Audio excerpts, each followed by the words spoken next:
Okay, next problem చూద్దాం. So ఈ problem వచ్చి నేను మార్చ్ 2019 పేపర్లో నుంచి తీసుకుంటున్నాను. March 2019. Okay,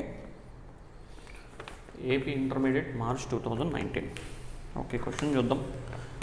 Amaravati town club provided receipts and payments account for the year ended 31st March 2013. Prepare income and expenditure account. Prepare income and expenditure account. So మన receipts and payments accounts ఇచ్చాడు. So balance brought down, subscriptions, interest, sale of old furniture, entrance fees, అదేవిధంగా payment side salaries, rent, stationery, government bonds, balance carried on. So ఇవి మనకు ఇచ్చినటువంటి data. And adjustments కొన్ని ఉన్నాయి. Subscriptions, rent, book value of furniture, entrance fees is to be capitalised. ఇవి మనకున్నటువంటి question. So మీరు first question చూసిన తర్వాత మీరు చేయాల్సినటువంటి పని ఏంటంటే అడ్జస్ట్మెంట్స్కి చూసి స్టార్ మార్క్స్ అనేటువంటి పెట్టుకోవడం మంచిది. సో స్టార్ మార్క్ పెట్టుకోండి, అప్పుడు అడ్జస్ట్మెంట్స్ ఏమున్నాయనేటువంటి తెలుసుకోవచ్చు. Okay, right. సో ప్రాబ్లంలోకి వెళ్దాం. Amaravati town club debit, credit, income and expenditure account of Amaravati town club for the year ending 31st March 2013. 31st March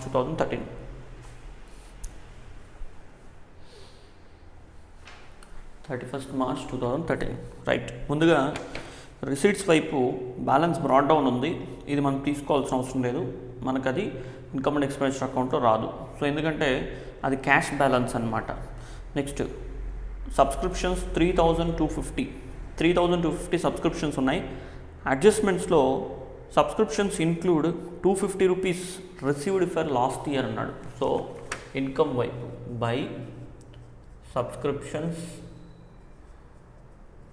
subscriptions రాసుకొని, సో మనకి ఇక్కడ ఒక నిమిషం,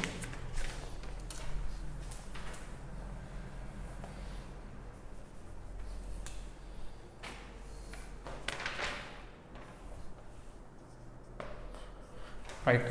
బై సబ్స్క్రిప్షన్స్ అమౌంట్ వచ్చి 3,250 రాసిన తర్వాత అడ్జస్ట్మెంట్లు ఏమి ఇచ్చాడు అని అంటే లాస్ట్ ఇయర్ సబ్స్క్రిప్షన్స్ ఇంక్లూడ్ అన్నాడు. లాస్ట్ ఇయర్ అన్నప్పుడు మనం ఏం చేయాలి? మైనస్ చేయాలి, ఎందుకంటే కరెంట్ ఇయర్ది కాదు కదా, కాబట్టి మైనస్ చేయడమే. 250, సో 3,000 రూపీస్. నెక్స్ట్ ఇంట్రెస్ట్ 250, ఇది రెగ్యులర్గా వచ్చేటువంటి income. By interest 250. Next one sale of old furniture అన్నాడు. So sale of old furniture అన్నప్పుడు మనకు ఆ సేల్ ఆఫ్ ఓల్డ్ ఫర్నిచర్ అనేటువంటిది క్యాపిటల్ ఇన్కమ్. బట్ మనం ఏం చేయాలి అని అంటే book value and sales value ఈ రెండింటికి డిఫరెన్షియేషన్ తీసుకోవాలి, గుర్తుపెట్టుకోండి. మనకి ఇక్కడ సేల్ ఆఫ్ ఓల్డ్ ఫర్నిచరు ఎంత ఇచ్చాడు అని అంటే 400 ఇచ్చాడు. బుక్ వాల్యూ ఖచ్చితంగా ప్రాబ్లంలో మెన్షన్ చేస్తాడు. మెన్షన్ చేయకపోతే ఎటువంటి ప్రాఫిట్ లేదు, ఎటువంటి లాసు లేదు అని మనం అనుకోవాలి. అప్పుడు income and expenditure account record చేయకూడదు. ఇప్పుడు ఈ ప్రాబ్లంలో బుక్ వాల్యూ మనకి ఏమి ఇచ్చారు అంటే 500 ఇచ్చాడు. సో అడ్జస్ట్మెంట్లో ఉంది బుక్ వాల్యూ వచ్చి 500, అంటే 500 రూపీస్ ఉన్నటువంటి ఫర్నిచర్ని 400కి అమ్మాడు, అంటే 100 రూపీస్ లాస్ ఎక్కడ తీసుకోవాలి? డెబిట్ వైపు, ఎందుకంటే నామినల్ అకౌంటింగ్ రూల్ ప్రకారంగా తీసుకుంటాం. So loss on sale of furniture ₹100 ఎలా వచ్చింది? 500 మైనస్ 400. Next entrance fee. జనరల్గా ఎంట్రన్స్ ఫీజ్ అంటే అడ్మిషన్ ఫీజ్ అని మనం చెప్తాం. సో మెంబర్ జాయిన్ అయ్యేటప్పుడు ఆ మెంబర్కి ఇచ్చేటువంటి పేమెంట్ని ఏమంటాము అంటే ఇక్కడ ఎంట్రన్స్ ఫీజ్ అంటాం. మెంబర్స్ అంటే తెలుసు కదా, మనకు ఎన్పిఓస్లో ఎవరికైతే సర్వీస్ ప్రొవైడ్ చేయడం జరుగుతుందో వాళ్ళని మెంబర్స్ అంటాం, ఎవరైతే జాయిన్ అవుతారో వాళ్ళని మెంబర్స్ అంటాం. సో ఇప్పుడు ఇక్కడ ఏం చెప్పారంటే ఎంట్రన్స్ ఫీజ్ 2000 అన్నాడు. సో ఆ ఎంట్రన్స్ ఫీజ్ 2000లో అడ్జస్ట్మెంట్స్ ఏం చెప్పారంటే entrance fees is to be capitalised అన్నాడు. Entrance fees is to be capitalised అంటే దాని అర్థం ఏంటంటే ఎంట్రన్స్ ఫీజ్ని క్యాపిటలైజ్ చేయమన్నాడు. క్యాపిటలైజ్ అంటే ఇది రెవెన్యూ నేచర్గా తీసుకోకూడదు, పూర్తిగా క్యాపిటల్ నేచర్గా తీసుకోవాలి. అలాంటప్పుడు ఇన్కమ్ అండ్ ఎక్స్పెండిచర్ అకౌంట్లో రికార్డ్ చేయకూడదు. Next leave it. So receipts కాలం కంప్లీట్ అయింది. ఇప్పుడు పేమెంట్స్లోకి వెళ్దాం. Salaries expense to salaries regular ఎక్స్పెన్సే. So salaries 4000. నెక్స్ట్ దానికి సంబంధించి అడ్జస్ట్మెంట్ ఏం లేదు. నెక్స్ట్ రెంట్ 750 రెంట్ ఉంది. అందులో అడ్జస్ట్మెంట్ ఏమి ఇచ్చాడంటే rent includes 150 paid for last year. So last year rent అందులో ఇంక్లూడ్ అయింది కాబట్టి లాస్ట్ ఇయర్ది కాబట్టి మనం ఏం చేయాలి, మైనస్ చేయాలి. కరెంట్ ఇయర్ది కాదు కదా, అందువల్ల మైనస్ చేయాలి. తర్వాత స్టేషనరీకి సంబంధించి ఎటువంటి ఇన్ఫర్మేషన్ లేదు మనకు. సో కాబట్టి నేరుగా స్టేషనరీ రికార్డ్ చేయడమే 250 రూపీస్. తర్వాత గవర్నమెంట్ బాండ్స్ అనేటువంటి అసెట్, అది మనకు అసెట్ కాబట్టి అది క్యాపిటల్ నేచర్ ఇండికేట్ చేస్తుంది. క్యాపిటల్ నేచర్ ఉన్నటువంటిది మనం ఇక్కడ రికార్డ్ చేయకూడదు, ఓన్లీ రెవెన్యూ నేచర్దే మనం ఇక్కడ రికార్డ్ చేసుకోవాలి. సో కాబట్టి దాన్ని తీసుకోవద్దండి. Next one balance carried on. So closing cash balance అది రాదు. సో ఒకసారి అడ్జస్ట్మెంట్స్ మనం అన్నీ చేసామా లేదో చూద్దామా. Subscriptions complete, rent complete, book value of furniture finish, entrance fee finish. So మొత్తము కూడా కంప్లీట్ చేసుకున్నాం. 1 2 3 ఓకే 1 2 3. ఈ వైపు subscriptions, interest, sale of furniture. Okay fine. So close చేద్దాం. సో మనకు ఏ వైపు ఎక్కువ ఉంది అంటే చూస్తే ఈ వైపే ఎక్కువ ఉంది. సో ఇక్కడ 4000 అక్కడ 3000 ఉంది. సో ఈ వైపే ఎక్కువ ఉంది. దీన్నే బోత్ సైడ్స్ రికార్డ్ చేద్దాం. 4100, 4700, 4950. ఇక్కడ కూడా 4950. ఇందులో నుంచి ఈ 3250 మైనస్ చేయాలి. సో 4950లో నుంచి 3250 మైనస్ చేస్తే 0071. సో 1700. ఇక్కడ మనకేమవుతుందంటే deficit by deficit. So by deficit అవ్వడం జరుగుతుంది అనమాట. ఓకే, సో ఇది మనం చేయాల్సింది. సో ఈ విధంగా ప్రిపేర్ చేస్తే సరిపోద్ది. ఇది మార్చ్ 2019కి సంబంధించినటువంటి ప్రాబ్లం. నోట్ చేసుకోండి, వీడియో పాస్ చేసి నోట్ చేసుకోండి.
ఓకే, సో నేను నెక్స్ట్ ప్రాబ్లంకి వెళ్తున్నాను. సో ఈ ప్రాబ్లం ఎక్కడి నుంచి తీసుకుంటున్నానంటే మే 2019 పేపర్ నుంచి తీసుకుంటున్నాను. మే 2019. ఇప్పుడు చెప్పే ప్రాబ్లమ్స్ మీరు జాగ్రత్తగా చూసుకుంటే కూడా చాలు. సో మీరు అయ్యో ఏంటి ప్రీవియస్ క్వశ్చన్ పేపర్స్ నుంచి ఇస్తున్నారు, మోడల్స్ ఎక్కువగా ఉండదేమో అని ఆలోచించాల్సిన అవసరం లేదు. ఇక్కడే మనకు చాలా మోడల్స్ ప్రాబ్లమ్స్ అనేటువంటి వస్తున్నాయి. సో కాబట్టి ఇబ్బంది ఏం లేదు. ఇంకా కూడా నేను ప్రాబ్లమ్స్ చెప్తాను, వీటితోనే ఆపేసేయను. ఓకే, ఇంకా కూడా ప్రాబ్లమ్స్ ఉన్నాయి, ఇబ్బంది ఏం లేదు.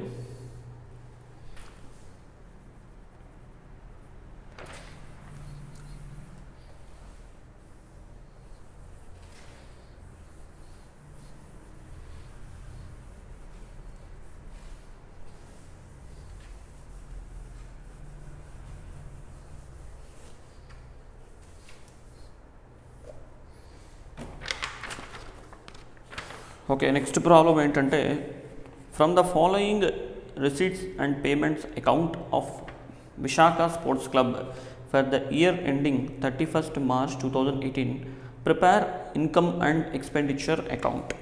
So balance brought down, subscriptions, legacies, life membership fees, sale of tickets, lockers rent, entrance fee, interest on investments, అదేవిధంగా payment side salaries, repairs, purchase of sports equipment, furniture, honorarium paid, books, investments, office expenses, etc.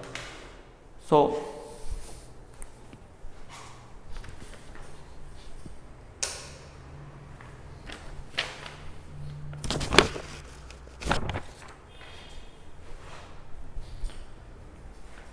Okay, మనకు ఇవి problem. ఇందులో మనకేమి ఇచ్చారంటే చాలా కొత్త point, new points చాలానే ఉన్నాయి అండ్ అడ్జస్ట్మెంట్స్ కూడా ఉన్నాయి ఎక్కువగానే. సో ప్రాబ్లం చూద్దాం.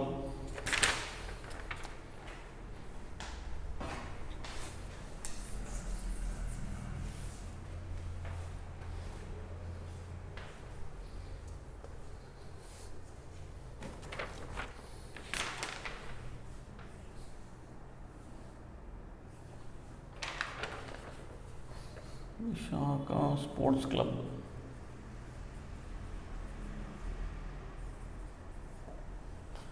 Year ending 2018. Okay right. ముందుగా ఓకే, మనకి ఇక్కడ అడిషనల్ ఇన్ఫర్మేషన్ కూడా ఎక్కువగానే ఉన్నాయి. సో చూద్దాం, ప్రాబ్లం చేద్దాం. ముందుగా receipt side subscriptions. So income by subscriptions ఎంత ఇచ్చారు? 9,000 రూపీస్ ఇచ్చాడు. సో ఆ 9,000 ఫస్ట్ నోట్ చేసుకోండి.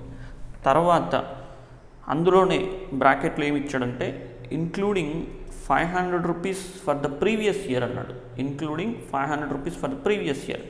ప్రీవియస్ ఇయర్కి సంబంధించింది 500, అప్పుడు మైనస్ చేయాలి కదా, ఎందుకంటే కరెంట్ ఇయర్ది కాదు అన్నప్పుడు మనం అది మైనస్ చేసేయాలి.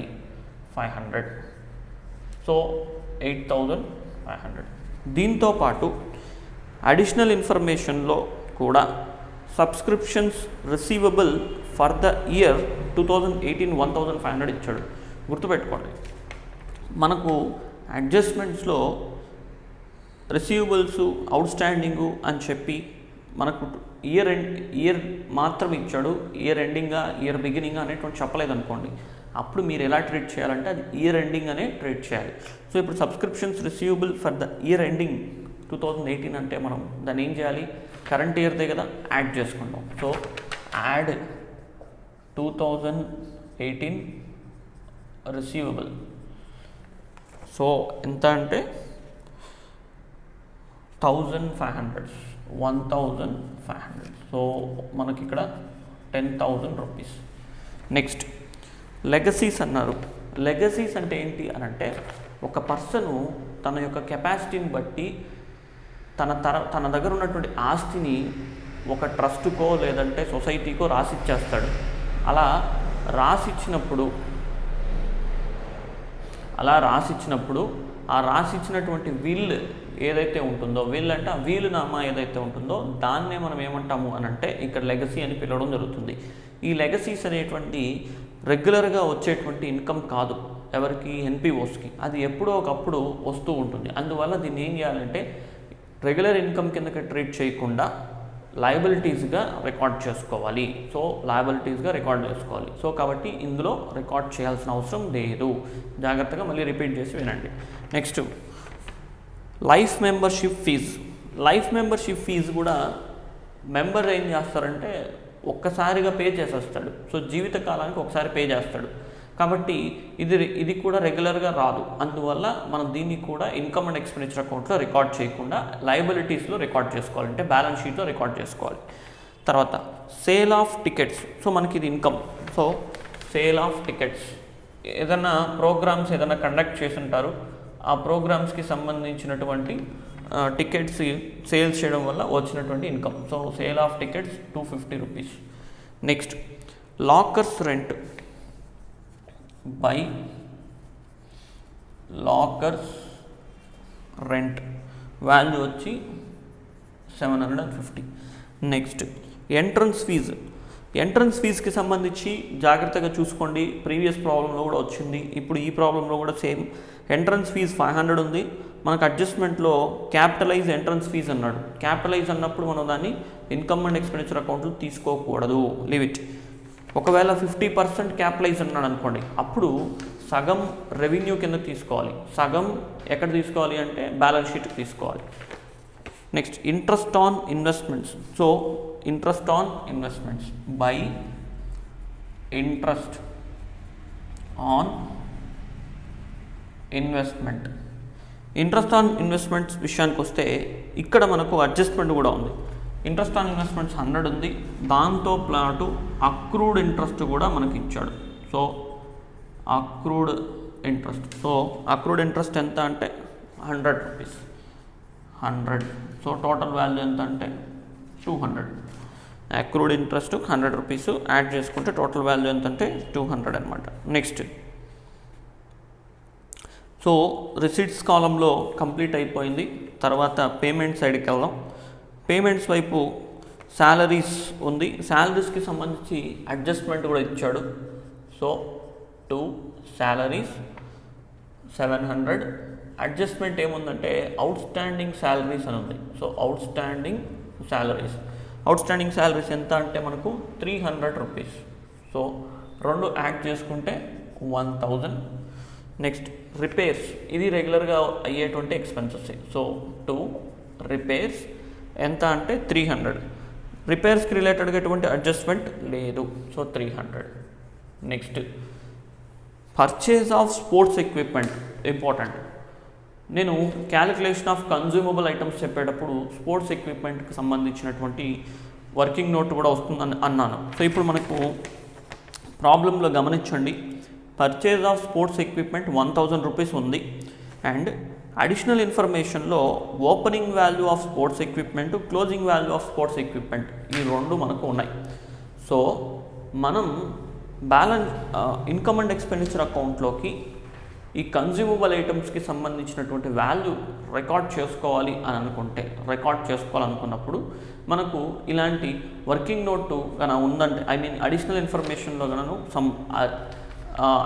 సమ్ అడిషనల్ ఇన్ఫర్మేషన్ కనుక ఉందంటే దాన్ని బేస్ చేసుకొని మనం ఏం చేయాలంటే వర్కింగ్ నోట్ అనేటువంటి ప్రిపేర్ చేయాలి. సో ఇప్పుడు మనకు చూడండి ఎలా తీసుకోవాలి అని అంటే, opening value of sports equipment అడ్జస్ట్మెంట్లో ఉంది. So opening value of sports equipment ఎంత ఉంది అని అంటే అడ్జస్ట్మెంట్లో మనకు 500 రూపీస్ ఉందన్నమాట. 500 తర్వాత ప్లస్ పేమెంట్ సైడ్లో పర్చేజ్. సో పర్చేజ్ ఎంత అంటే 1000 రూపీస్. సో 2 యాడ్ చేసుకుంటే 1500. అంటే ప్రీవియస్ ఇయర్ నుంచి ఈ ఇయర్కి తీసుకున్నటువంటి వాల్యూ 500, ప్రజెంట్ ఇయర్లో పర్చేస్ చేసిన వాల్యూ 1000. టోటల్గా వాళ్ళ దగ్గర ఎంత అయ్యిందంటే 1500 టోటల్గా ఉంది. ఇప్పుడు అందులో నుంచి క్లోజింగ్ వాల్యూ మైనస్ చేద్దాం. సో మైనస్ క్లోజింగ్ వాల్యూ అంటే ఇది వాడలేదన్నమాట వాళ్ళు, సో దీన్ని యూస్ చేసుకోలేదు. దీన్ని తీసేస్తే రిమైనింగ్ 1250 ఈ వాల్యూ అనేటువంటిది వీళ్ళు యాక్చువల్గా కరెంట్ ఇయర్లో వాడుకున్నటువంటి వాల్యూ. సో యూస్ చేసుకున్నటువంటి వాల్యూవే మనం ఎక్స్పెండిచర్ సైడ్లో రికార్డ్ చేసుకోవాలి. అందువల్ల ఈ 1250 రికార్డ్ చేసుకోండి. టు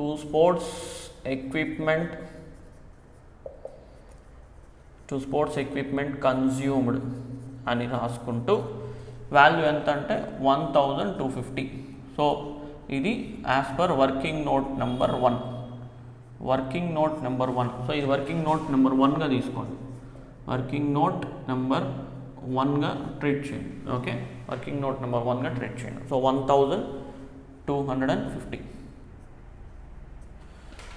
నెక్స్ట్ తర్వాత ఫర్నిచర్ 4000 రూపీస్. ఫర్నిచర్ 4000 ఇచ్చాడు మనకు. అక్కడ పేమెంట్ సైడ్లో ఉందంటే అది పర్చేజ్ ఆఫ్ ఫర్నిచర్ అనేసి అర్థం.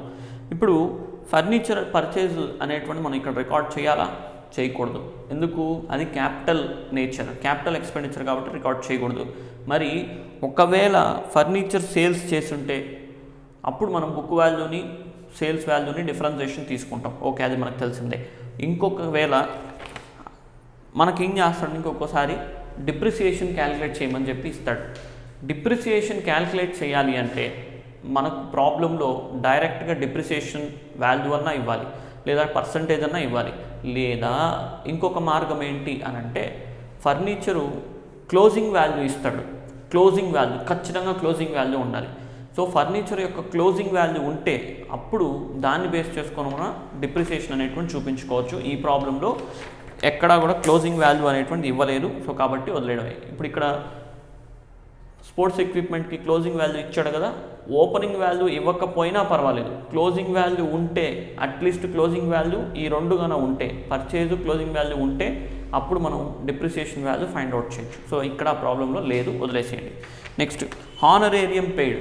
సో హానరేరియం అంటే గెస్ట్ ఎవరైతే వచ్చింటారో ఆ గెస్ట్కి సంబంధించి మనం పే చేసేటువంటి రివార్డ్ అంటే అతనికి బహుమానం అన్నమాట.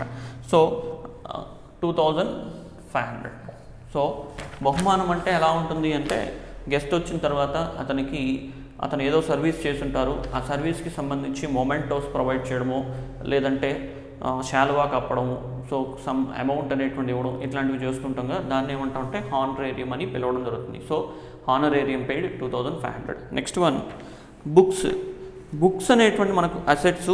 సో గుర్తుపెట్టుకోండి, బుక్స్ అనేటువంటి మనకు అసెట్ అనమాట. ఇది జాగ్రత్తగా గుర్తుపెట్టుకోండి. ఓకే, ఇది రికార్డ్ చేయకూడదు. సేమ్ డిప్రిసియేషన్ చూపించాలి అని అనుకుంటే అప్పుడు మనం ఏం చేయాలి అంటే క్లోజింగ్ బుక్స్ వాల్యూ ఉండాలి, అలా ఉంటేనే మనం రికార్డ్ చేయొచ్చు. సో ఈ ప్రాబ్లంలో లేదు, వదిలేసేయండి. నెక్స్ట్ ఇన్వెస్ట్మెంట్స్ కూడా మనకు అసెట్ కాబట్టి ఇన్కమ్ అండ్ ఎక్స్పెండిచర్ అకౌంట్లో రికార్డ్ చేయకూడదు, leave it. Next office expenses. So చూద్దాం. So 2 office expenses.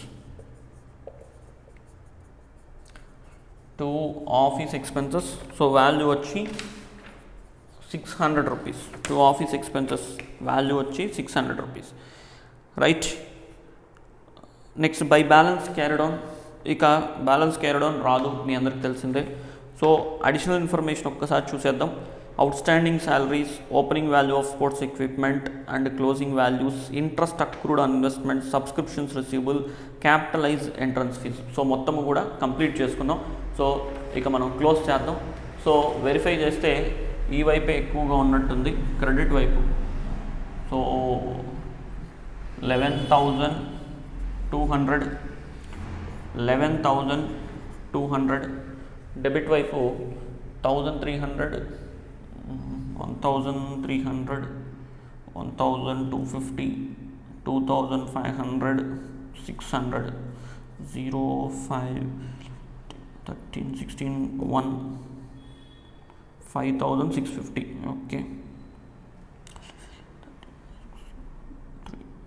Okay, 5,650. So 11,200లో నుంచి ఈ 5,650 మైనస్ చేసుకుందాం. 0, 5, రైట్. 10లో 5 పోతే 5. ఓకే, 5,550. So 5,550 rupees, 5,550. సో ఇది మనకేమవుతుంది అని అంటే సర్ప్లస్. సో సర్ప్లస్ ఇక్కడ excess of income over expenditure. ఇది రాసినా ఒకటే, రాయకపోయినా ఒకటే, ప్రాబ్లం లేదు. సర్ప్లస్ అని రాసుకుంటే కూడా చాలు. ఓకేనా, ఎనఫ్. సో ఇది ప్రాబ్లం. సో ఒకసారి వీడియో పాస్ చేసి నోట్ చేసుకోండి, వీడియో పాస్ ఆన్ చేసి నోట్ చేసుకోండి.